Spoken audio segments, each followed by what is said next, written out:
बिस्मिल्लाहिर्रहमानिर्रहीम। अस्सलाम वालेकुम नाज़रीन, आप यूट्यूब चैनल देख रहे हैं। मैं इमरान खान हूँ। बड़ी खबर यह है कि इमरान खान साहब ने पाकिस्तान के army chief general Asim Munir को ख़त लिखा है।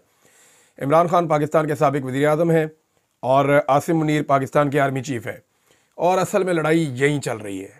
हम अपने आप को बिला वजह धोखा देते रहते हैं कि हुकूमत ये कर रही है, मोहसिन नकवी ने ये कर दिया है या शहबाज शरीफ ने ये कर दिया है। जो रियलिटी है वो सभी जानते हैं कि मामला पाकिस्तान की एस्टेब्लिशमेंट और पाकिस्तान तहरीक इंसाफ के बीच में। इमरान खान साहब जो हैं उन्हें एस्टेब्लिशमेंट शिकस्त देना चाहती है, और इमरान खान साहब हार नहीं रहे, ना वो हार मान रहे हैं और ना लोग उनका साथ छोड़ रहे हैं। तो इमरान खान साहब ने जो सारी सूरत हाल बताई, पहले वो लेटर पढ़ते हैं। लेटर पढ़ने के बाद मैं आपको बताऊंगा कि इसके ऊपर रद्द-ए-अमल क्या आया, और ये लेटर एक्चुअली इमरान खान साहब ने आर्मी चीफ को लिखा क्यों है। इसका जो हकीकत है वो उसके ऊपर कोई बात ही नहीं कर रहा कि ये इमरान खान साहब ने लेटर क्यों लिखा, इसका रीज़न क्या है और एक्चुअली ये लेटर कह क्या रहा है। सबसे पहले तो आप देखें कि इमरान खान साहब ने जो लिखा वो मैं आपको पढ़ के सुना देता हूँ। और ये वो बातें जो इमरान खान साहब पहले भी करते रहे माजी में, पहली मरतबा उन्होंने ये बात नहीं की। तो जनाब, लेटर शुरू होता है, फ़ौज भी मेरी है और मुल्क भी मेरा है। ये बात इमरान खान साहब पहले भी बहुत दफ़ा कहते रहे हैं, हमेशा से उनका ये जुमला है।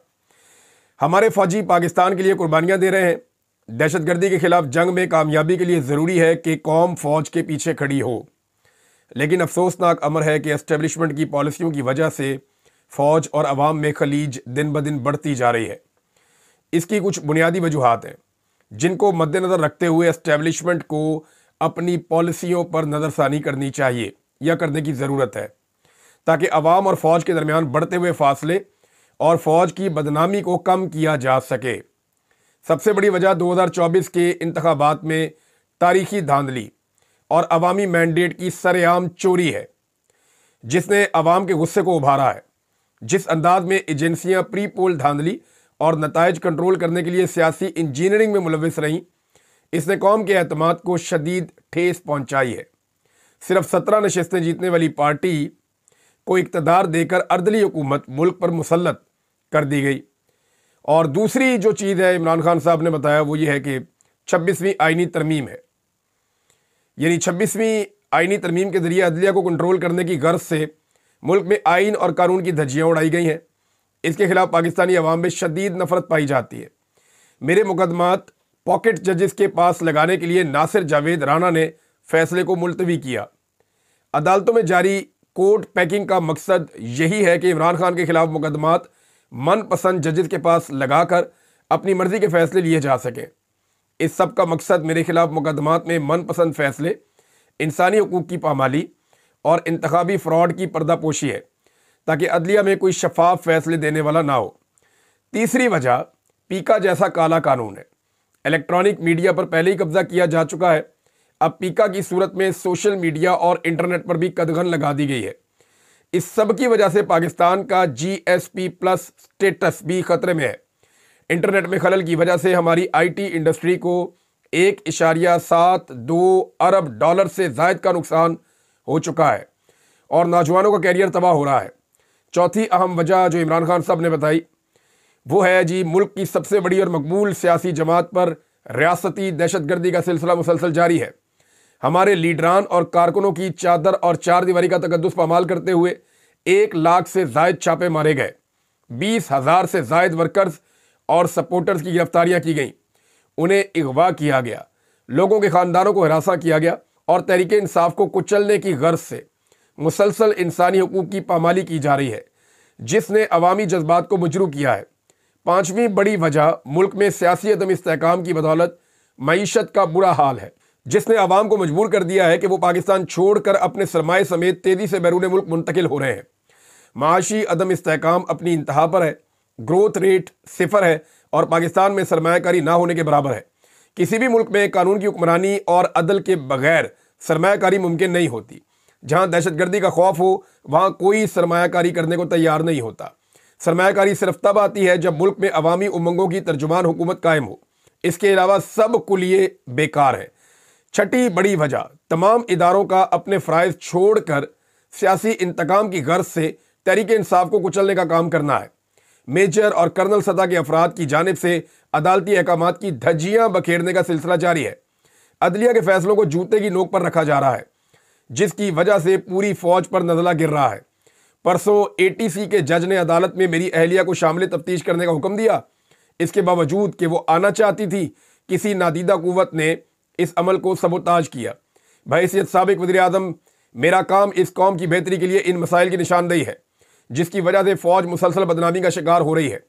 मेरी पॉलिसी पहले दिन से एक ही है, यानी फ़ौज भी मेरी है और मुल्क भी मेरा। मुल्क की इस्तेहकाम और सलामती के लिए नागुज़ीर है कि फ़ौज और आवाम के दरमियान की खलीज को कम किया जाए, और इस बढ़ती खलीज को कम करने की सिर्फ एक ही सूरत है, और वो है फ़ौज का अपनी आइनी हुदूद में वापस जाना, सियासत से खुद को अलहदा करना और अपनी मुअय्यन करदा जिम्मेदारियां पूरी करना।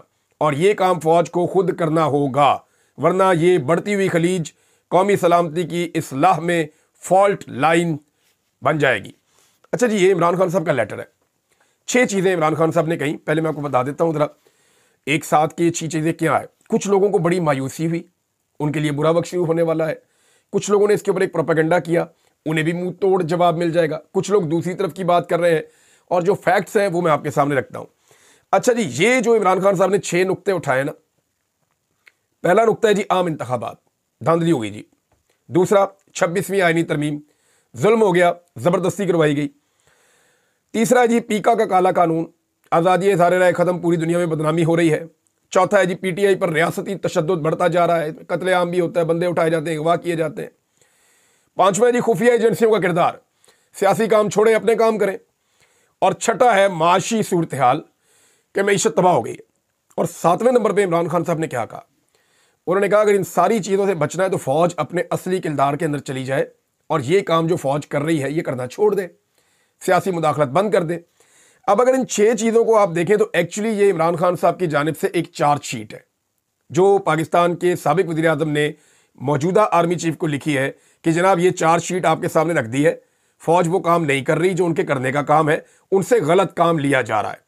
और ये सारी फ़ौज थोड़ी कर रही है, फ़ौजी तो बेचारे जाने कुर्बान कर रहे हैं, वो बेचारे बॉर्डर्स के ऊपर ड्यूटी कर रहे हैं, वो तो अपना काम कर रहे हैं, अपनी तनख्वाह ले रहे हैं, अपना काम कर रहे हैं, और मुल्क के साथ प्यार भी कर रहे हैं, वफादारी भी कर रहे हैं। ये तो जो पॉलिसी साज है वो उन्हें इस्तेमाल कर लेते हैं वक्तन फ़वक्तन अपने फ़ायदे के लिए, जैसा कि ISI को इस्तेमाल किया जाता है, दीगर एजेंसियों को इस्तेमाल किया जाता है, मिलिट्री इंटेलिजेंस को इस्तेमाल किया जाता है, लोगों को जबरी तौर पर लापता अगवा किया जाता है, और पॉलिटिकल इंजीनियरिंग की जाती है, और ये सारा कुछ ज़ाती मफादात के अंदर होता है, चंद लोगों का फ़ायदा होता है और पूरी फ़ौज जो है वो बदनाम होती है। अब ये इमरान खान साहब ने किया क्यों, ये बताने से पहले मैं आपको बताता हूँ कि कुछ ऐसे अनासर हैं जो एक बात बड़ी तेज़ी से कर रहे हैं। फ़ौज को ये बात समझनी चाहिए कि इमरान खान जितनी देर तक अंदर है तब तक उनके बिहाफ पे कोई बंदा कोई भी बात करता रहेगा, बाहर लोग उस पर यकीन करने वाले भी मौजूद रहेंगे। यानी अगर कोई बंदा उठ के ये कहता है कि इमरान खान फ़ौज के ही खिलाफ हो गया और लगातार वो ये कहता रहता है और इमरान खान को बोलने का मौका ही नहीं मिलता, और इमरान खान फ़ौज के खिलाफ नहीं भी है, तब भी एक तबका ऐसा पैदा हो जाएगा जो समझेगा कि इमरान खान शायद फ़ौज के खिलाफ हो गए। इमरान खान कभी भी फ़ौज के खिलाफ नहीं है और ना कभी होगा। ये फ़ौज को इमरान खान ओन करता होगा, तो मेरी फ़ौज है, मुल्क भी मेरा, फ़ौज भी मेरी, ज़मीन भी मेरी, लोग भी मेरे, ओनरशिप है इमरान खान के पास।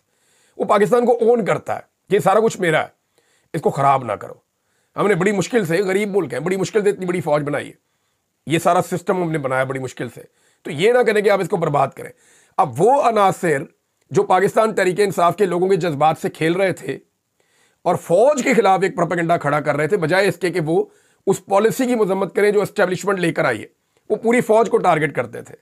बाद औक़ात मैंने ऐसी चीज़ें पढ़ी, मुझे दुख भी हुआ कि लोग बाद औक़ात मजाक भी उड़ाते हैं, कोई ऐसी चीज़ें सामने आ जाती हैं, और कुछ लोग हैं वो जानबूझ कर रहे हैं चीज़ें, इंस्टिगेट कर रहे हैं। मैं PTI पूरी की बात नहीं कर रहा, चंद लोगों की बात कर रहा हूँ जो लोगों के जज्बात को भड़काते हैं, क्योंकि लोग जख्मी है ना, दुखी हैं, उन्हें मार पड़ी हुई है, उनके साथ जुल्म हुआ, उनका मैंडेट चोरी हुआ है, उनका लीडर जेल के अंदर है, तो उनके जज्बात से खेलते हुए वो ये साबित करने की कोशिश करते हैं कि नफरत फैलाओ। इमरान खान साहब ने आज उनकी उम्मीदों पे कुछ पानी तो डाला है। दूसरी बात यह है कि ये लेटर इमरान खान साहब का सिर्फ आर्मी चीफ के लिए नहीं है, ये पूरी फ़ौज के लिए एक पैगाम है कि आज जो कुछ भी आपके साथ हो रहा है उसके लिए ये 6 वजूहात है। एंड में इमरान खान ने सोल्यूशन भी दे दिया। इमरान खान ने कहा क्या, ये जो कुछ भी आपके साथ हो रहा है, या खलीज पैदा हो रही है, या नफरत जो पैदा हो रही है, या अवाम से फ़ौज की जो दूरी पैदा हो रही है, जिसकी वजह से फ़ौज को नाकामियाँ भी हो रही हैं, दहशतगर्दी भी बढ़ रही है, मईशत भी तबाह हो रही है, मुल्क की आलमी सतह पर बदनामी भी हो रही है, ये सारा कुछ जो हो रहा है इसके लिए रिस्पॉन्सिबल पाकिस्तानी फ़ौजी क़यादत जो पॉलिसी अपना रही है वो पॉलिसी है कि जिन लोगों को वो सपोर्ट कर रहे हैं और जो चीज़ वो कर रहे हैं पाकिस्तान में, लोग उससे मुत्तफिक नहीं है। तो एक्चुअली ये एक चार्जशीट है जो इमरान खान साहब ने पाकिस्तान के आर्मी चीफ को बताई है कि जनाब ये चीज़ें आप कर रहे हैं, ये चीज़ें आप ना करें, बंद करें ये काम। अच्छा, एक तो इमरान खान साहब की जानिब से ये चार्जशीट है और ये पैगाम सिर्फ पाकिस्तान के आर्मी चीफ के लिए नहीं है, पूरी आर्मी के लिए, इसीलिए इसको पब्लिक भी किया गया है। दूसरी जानिब से कुछ लोग ये प्रोपेगेंडा कर रहे हैं कि इमरान खान ने मिन्नतें और तरले शुरू कर दिए। मैंने लेटर आपके सामने पढ़ा है, इसमें कहाँ है मिन्नत और तरला? एक बंदा कह रहा है जनाब आपने ये भी गलत किया, ये भी गलत किया, ये भी गलत किया, ये भी गलत किया, ये भी गलत किया, 6 चीजें गलत बता के वो नसीहत कर रहा है कि अब ना करना, बाद आ जाए ताकि मामला ठीक हो जाए। इसमें मिन्नत कहाँ है तो तरला कहाँ है? कोई बताए मुझे। यानी अजीबो गरीब किस्म के पाकिस्तान के अंदर जैसे ही पहला टिक्कर चला ना कि इमरान खान ने आर्मी चीफ को खत लिख दिया, तो उसके साथ ही एक प्रोपेगेंडा मैं देख रहा था शुरू हो गया अजीबो गरीब किस्म का। जनाब इमरान खान लेट गया, इमरान खान जो है वो बैठ गया, इमरान खान का ये हो गया। भाई फौज इमरान खान की है, वो कहता है, और वो कहता है इसको ठीक करना है। ये लेटर नवाज शरीफ साहब भी लिख सकते हैं। और अगर नवाज शरीफ साहब को समझ आ जाए कि जनाब ये, और मेरे ख्याल में होना ये चाहिए कि सारी पॉलिटिकल पार्टीज को निकल के बैठना चाहिए और मदद करनी चाहिए कि निकालो फौज को इसके अंदर से। ये फौज के करने के काम थोड़ी है कि ये सियासी जमात लेकर आनी है, ये वाली नहीं लेकर आनी, ये वाला जो एंकर है ये प्रोग्राम करेगा और ये वाला एंकर प्रोग्राम नहीं करेगा, इसको बैन कर दो और इसको रहने दो। अदालत में कौन सा जज होना चाहिए और कौन सा नहीं होना चाहिए, ये वाला बंदा जो है इसको जबरी तौर पे लापता कर दो और इसको ना करो। ये चीज़ें फौज के करने की है ही नहीं। उनका काम है बॉर्डर पे सिक्योरिटी का, बाकी धंधे सारे छोड़ दें। और इसको छुड़वाने के लिए तमाम पाकिस्तानी सियासी क़यादत को अगर मिलकर भी रोल प्ले करना पड़े तो वो कर सकते हैं, करना भी चाहिए, क्योंकि पाकिस्तान को हल की तरफ जाना है, जंग की तरफ नहीं जाना। हमने कोई जंग नहीं करनी इस मुल्क के अंदर, कोई तबाही नहीं फेरनी पाकिस्तान के अंदर। हमने इन मामलात का हल निकालना है और लीडर वही होता है, सियासतदान वही होता है, लीडर वही होता है जो कोशिश करे कि मामला किसी लड़ाई के बगैर हल हो जाए, जो कोशिश करे कि बगैर खून खराबे के मसले का हल निकल आए। अब इमरान खान साहब ने हुज्जत तमाम कर दी है, आर्मी चीफ को भी लिख दिया खत, चीफ जस्टिस को भी लिख दिया खत, आईनी बेंच के सरबराह को भी लिख दिया खत, सबको इमरान खान साहब ने बता दिया। आलमी इदारों को भी इमरान खान साहब ने लिखना शुरू कर दिया है। कई दुनिया के मुख्तलिफ ममालिक को भी अब लेटर्स लिखे जाएंगे, वो भी काम शुरू कर दिया है। तो इमरान खान साहब अपनी नई तहरीक शुरू करने से पहले जो अपने हार्ड लाइनर्स को वो सामने लेकर आए, जिनमें जुनैद अकबर और आलिया हमजा बहुत फ्रंट फुट पे जा रहे हैं, और अली एजाज भुट्टर साहब भी हैं, आजकल उनका भी बड़ा नाम आ रहा है, और भी बहुत सारे लोगों का है। तो ये जो जिस तरह की ये टीम बनी है और जिस तरीके से ये मोमेंटम पकड़ रहे हैं, आने वाले दिनों में इन्होंने सड़कों पे आना ही आना है। और इमरान खान साहब की बहन बार बार बाहर निकल के बताती हैं कि इमरान खान ने कहा कि फैसला तो सड़कों पे ही होगा। लिहाजा ये एक चार्जशीट थी और ये एक खत है, और खत के अंदर शिकवे हैं ना, सारे ही शिकवे हैं। कहीं पे इमरान खान साहब ने कोई तारीफ तो की नहीं, इमरान खान साहब ने सारे शिकवे किए और उनको ठीक करने के एंड में इमरान खान साहब ने एक साबिक वज़ीर-ए-आज़म के तौर पे, एक तजर्बाकार सियासतदान के तौर पे उन्होंने मशवरा भी दिया है। अब ये खाली आर्मी चीफ के लिए नहीं, मैंने आपको बताया कि ये जैसे सुनाना किसी को और बताना किसी को, तो ये वो वाला मामला है। अब ये जनाब 6 चीज़ें हैं और इमरान खान साहब फौज को उसकी आईनी हद के अंदर लेकर जाना चाहते हैं। ये बात आपको याद है अली अमीन गंडापुर ने कही थी एक दफ़ा जलसा करते हुए इस्लामाबाद में कि अपना इदारा ठीक करो, पहले अपना इदारा ठीक करो।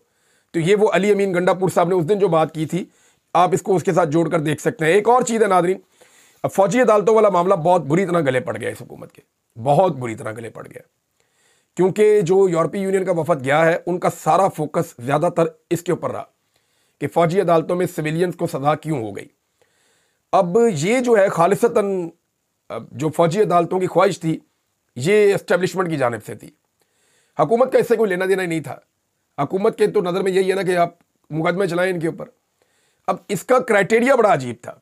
कुछ बंदे हैं सेम जुर्म के, उनको ले गए फ़ौजी अदालतों में, कुछ बंदे हैं सेम जुर्म के, उनको ले गए सिविल अदालतों के अंदर, दहशतगर्दी की अदालतों के अंदर, जो सिविलियंस की अदालतें हैं वहाँ पे ले गए। तो ये कुछ समझ नहीं आई कि ये बंदा उधर क्यों चला गया और ये बंदा उधर क्यों चला गया। और फिर ये भी समझ नहीं आई कि एकदम ही सबके फैसले आ गए, जब दबाव पड़ा आलमी सतह पे तो एकदम ही सबके फैसले आ गए।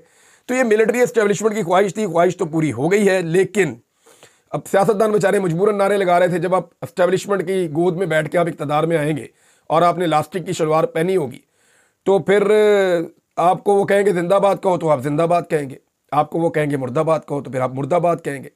तो यही आप कर सकते हैं। अब मामला यहाँ तक पहुँच गया है कि अदालत के ज़रिए से ऐसा दिखाई देता है कि शायद फ़ौजी अदालतों का कांटा निकाल दिया जाएगा, ताकि आलमी सतह पर जो पाकिस्तान की बदनामी हो रही है या जो नुकसान होने जा रहा है उस नुकसान से बचने की कोशिश की जा सके। इसके ऊपर एक प्रोपेगेंडा तैयार किया जा रहा है, वो मैं आपको पहले बता देता हूं।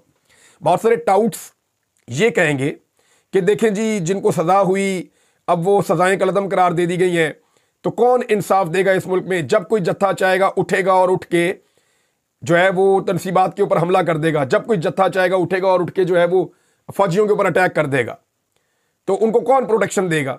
तो बात यह है कि उनको भी वही प्रोटेक्शन देगा कानून जो बाकी सारे पाकिस्तानियों को दे रहा है। ये टाउट्स जब भी आपको ये कहना, तो आपने इनको ये कहना है कि वज़ीर-ए-आज़म का गिरबान पकड़ा गया, उस पर तुम क्यों नहीं बोले? वो भी तो गैर कानूनी था, गैर आईनी था। गैर कानूनी और गैर आईनी तौर पे बेशुमार लोगों को अगवा किया गया, साबिक वज़ीर-ए-आज़म अगवा कर लिया गया, पार्लियामान के ऊपर अटैक किया गया, उस पर भी बोलना चाहिए था, वो भी ताकत के बलबूते पे किया गया। आइन और कानून की बार बार धज्जियां उड़ाई गई, मुल्क के ऊपर बार बार मार्शल लॉ लगाया गया और पौने 200 मुकदमात कर दिए गए एक साबिक वज़ीर-ए-आज़म के ऊपर। एक सूबे के वज़ीर आला को 2 मरतबा लापता कर दिया गया, फिर गोली तक चला दी गई निहत्ते लोगों के ऊपर, पुरअमन लोगों के ऊपर। पाकिस्तानियों का मैंडेट छीन लिया गया। तो ये मामला यकतरफा नहीं हो सकता। जब इतना जुल्म और बर्बरियत होती है तो फिर दूसरी तरफ से पब्लिक का एक रिएक्शन आता है, वो ऑब्वियस है। लेकिन इमरान खान साहब का ये मानना है कि जो रिएक्शन पब्लिक का आया वो उतना नहीं था जितना उसको बनाया गया। वो ये कहते हैं ये बाय डिज़ाइन था। और मैंने आपको बताया कि अमेरिकन एक फर्म है, उसकी तहकीकात के ज़रिए से पाकिस्तान तहरीक-ए-इंसाफ ने या ओवरसीज़ पाकिस्तानियों के ग्रुप ने बाकायदा वो अपने पास रखी हुई हैं, जिन्हें वो डोनाल्ड ट्रंप की हुकूमत के साथ अब शेयर करेंगे और उसको दोबारा से पब्लिक करेंगे। और उन तहकीकात के मुताबिक उनके पास सबूत मौजूद हैं कि ये 9 मई के बारे में वो ये कहते हैं कि ये बाय डिज़ाइन था, तहरीक-ए-इंसाफ को ट्रैप किया गया उस सारे मामले के अंदर। ये उस तहकीकात के अंदर वो इस कंक्लूजन पे पहुंचे हैं। नाज़रीन, इमरान खान साहब को दी जा रही थी ऑफर और डील, अब इसकी गवाही जो है वो अली अमीन गंडापुर ने भी दे दी है। गंडापुर ने कहा कि इमरान खान को नथिया गली और बनी गाला या वज़ीर आला हाउस मुंतकिल करने की तजवीज़ दी गई। आमने सामने बैठेंगे तो मसाइल हल होंगे। एक बार 80% और दूसरी बार 99% मामला तय पा गए थे। इमरान खान पहले कारकुनों की रिहाई चाहते हैं। प्रॉब्लम यहाँ आके फंस जाता है। इमरान खान तो कहते हैं पहले मेरे कारकुन सारे बंदे छोड़ो और मुझे इंसाफ दो। अब चीज़ें चल रही हैं, 1-2 दिन में मुलाकात होगी। अब जो पीछे हटा अपनी ज़बान से फिरेगा, ये स्टेटमेंट अली अमीन गंडापुर साहब ने दिया है। अब वकला ने नाज़रीन एहतजाज किया कल के दिन में और भरपूर एहतजाज किया। इस्लामाबाद हाई कोर्ट में अदालतों में पेश नहीं हुए, लेकिन नए जजेस ने अपने केसेस शुरू कर दिए हैं सुनना। लेकिन वहाँ पे सरकारी वकील ही गए और एक मखसूस चैम्बर के एक एक केस तीनों अदालतों के अंदर लगाए गए हैं। और ये खबर दी है मुतीउल्लाह जान साहब ने। तो आप समझ जाने चीज़ें किस तरफ जा रही हैं। शुएब शाहीन साहब का स्टेटमेंट जो है वो बड़ा सख्त है। मैं चाहता हूँ कि वो स्टेटमेंट मैं आपको बताऊँ। शुएब शाहीन साहब ने कहा कि मैं जर्नैलों को कहता हूँ कि इस जन्नत जैसे मुल्क को तबाह ना करो। तुमने रिटायरमेंट के बाद किसी और मुल्क में अपनी जन्नत ढूंढना होती है, लेकिन 25 करोड़ अवाम की ये जन्नत है और इस जन्नत को तबाह ना करो, निज़ाम इंसाफ को तबाह ना करो। ये जनाब एडवोकेट शुएब शाहीन साहब कह रहे हैं। पाकिस्तान तहरीक-ए-इंसाफ के फॉर्म 45 के मुताबिक तो ये MNA है, लेकिन इनको इलेक्शन ज़बरदस्ती हराया गया और गुनाह इनका सिर्फ इतना था कि ये पाकिस्तान तहरीक-ए-इंसाफ के रुकन थे। एक और खबर नाज़रीन, आलिया हमजा साहिबा ने स्टेटमेंट दिया है। मैं बड़े अरसे से आपको ये बात कह रहा हूँ कि इमरान खान साहब जब ट्वीट करते हैं, उनकी पार्टी के लोग उसको रीट्वीट ही नहीं करते। और यानी बहुत बड़ी तादाद में, मैं ये कहूँ कि अक्सरियत जो है वो MPs की, MNAs की, सेनेटर्स की, जिनके अकाउंट्स की रीच अच्छी खासी है, और उन तमाम लोगों के जो अकाउंट्स की रीच है जो अच्छी खासी है, वो सिर्फ इसलिए है कि वो इमरान खान के साथी हैं। लोग इमरान खान की वजह से उनको इज़्ज़त देते हैं, उनके बयानिए की वजह से इज़्ज़त देते हैं। वो लोग इमरान खान साहब के बयानिए का बोझ उठाने को तैयार नहीं है और वो ट्वीट को भी रीट्वीट नहीं करते। इस पर आलिया हमजा साहिबा ने एक रद्द-ए-अमल दिया है। मैं स्पेसिफिकली वही बात बता देता हूँ। उन्होंने कहा अगर कोई साबिक वज़ीर-ए-आज़म इमरान खान साहब की बात, ट्वीट और एहतजाज का बोझ नहीं उठा सकता तो वो इस वक्त अलग हो जाए और वर्कर्स को सामने आने दे। उन्होंने कहा आगे वही जाएगा जो इमरान खान साहब के बयानिए के साथ चलेगा और इमरान खान साहब के बयानिए का बोझ उठाएगा। जैसा कि आपको याद होगा, आदम स्वाति साहब, कितनी मार खाई आदम स्वाति ने, कितना जुल्म किया, उनकी वीडियोस तक बना ली। बुजुर्ग आदमी को उनके कपड़े उतारे गए, उन्हें मारा गया, उन्हें रुस्वा किया गया, लेकिन वो आदमी पूरी ताकत के साथ इमरान खान के साथ खड़ा रहा और अभी भी कई महीनों से उनको जो है वो जेल में रखा हुआ था। कल रात को उनकी रिहाई हुई है जेल से और कारकुनों के साथ वो जा रहे थे। उनकी हालत भी काफ़ी ख़राब है, उनका ट्रीटमेंट भी जो है वो दौरान कैद ही हुआ है।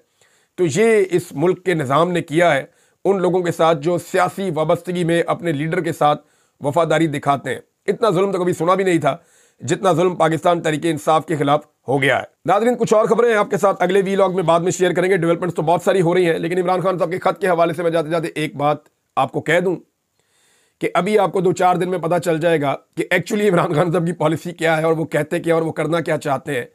ये इमरान खान साहब ने एक और हुज्जत तमाम की है और ये आर्मी चीफ को नहीं, उन्होंने पूरी फौज को एक पैगाम दिया है और ये इमरान खान साहब ने एक चार्जशीट लिख दी है पाकिस्तान की फौज के बारे में और आखिर में नसीहत भी कर दी है कि ये कर लेंगे तो मामला ठीक हो जाएगा। तो ये उसका कंक्लूजन है। अब तक के लिए इतना ही। अपना ख्याल रखिएगा, अपने इस चैनल का भी। अल्लाह हाफिज़।